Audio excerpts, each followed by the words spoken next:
Kenaikan pajak pertambahan nilai atau PPN dari 11% menjadi 12% pada 2025 mendapat penolakan dari masyarakat.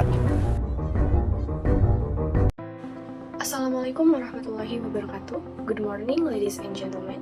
The Honorable Miss Yati Lastuti, SPD MSI, and Dr. Herlita, S-1, Magister Economic Development. My name is Fanny Aulia Ramadanti, and my student ID number is 1701624046. My major is Economic Education, Faculty of Economic and Business, from class 2024. I'm from Jakarta State University. I made this video to fulfill the final exam of the English course. So, I will discuss the VAT news under the title 12% VAT on Wagyu meat up to premium education.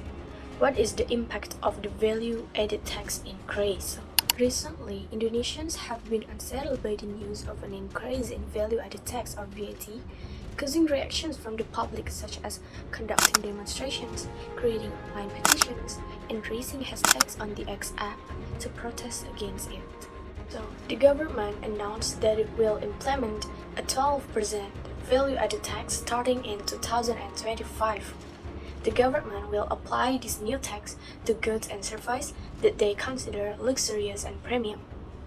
According to the data presented by the government, other food items that will be affected by the 12% VAT are premium rice, premium salmon, premium tuna, as well as premium shrimp and crab. Other sectors that will be affected by 12% VAT are premium education services such as private schools, premium health services such as private hospitals, and electricity consumers with 3,500 up to 6,600 volt ampere. The 12% VAT will only target luxury goods and services such as premium meat and fish. Groceries in the market, the government said, will not be affected by the 12% VAT. Sri Mulyani said the 12% VAT will be applied to the consumptions of people in deciles 9 and 10, which are the most prosperous group.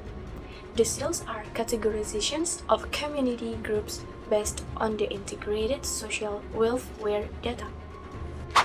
The wave of protests from various elements of society strengthened after Finance Minister Sri Mulyani Indrawati confirmed that the government would continue to raise the VAT rate from 11% to 12% starting in 2025. The following day, there was a call on social media, namely X, to restrain consumption and live a frugal lifestyle in protest of the VAT increase, which netizens said that the government thought this tax collection was very burdensome for the community. Now, with statements like this, it means that people's purchasing power will decrease and it will have an impact on the Indonesian economy. I agree with the government's policy to target VAT towards the better off. As we have seen lately on social media, there are a lot of influencers, artists, and politicians who show their luxury goods. In my opinion, the increase in VAT will help increase the country's economic income so that justice is maintained, as we know that those who consume the most luxury goods such as salmon, tuna, crab are people who are in the upper class. Maybe for some people at the top it is not a problem, but on the other hand, we have to look at it from various perspectives. There is a taxable company as a producer who has met certain requirements for taxpayers. Now this producer will pass on the consumer. So still all circles will be affected by the tax. For example, in a supermarket, the supermarket will sort out which items are premium and which items are not taxed. That tends to confuse and complicate the company. So what will happen is that the company will generalize the prices of these goods. In the end, the lower middle class as consumers of both premium and non-premium goods will be affected. This needs to be socialized to the public so that they know what products are actually going up, and entrepreneurs will sort them out. If they don't sort them out, then the effect will be evenly distributed and will harm the middle and lower classes. The increase in taxes without an increase in salaries for the community, that is what triggers people's anger. Well, that was okay if the tax increase was accompanied by the provision of proper infrastructure and public facilities. But if the tax increase is only to cover the national debt, it means that the government is strangling the little people for their benefits.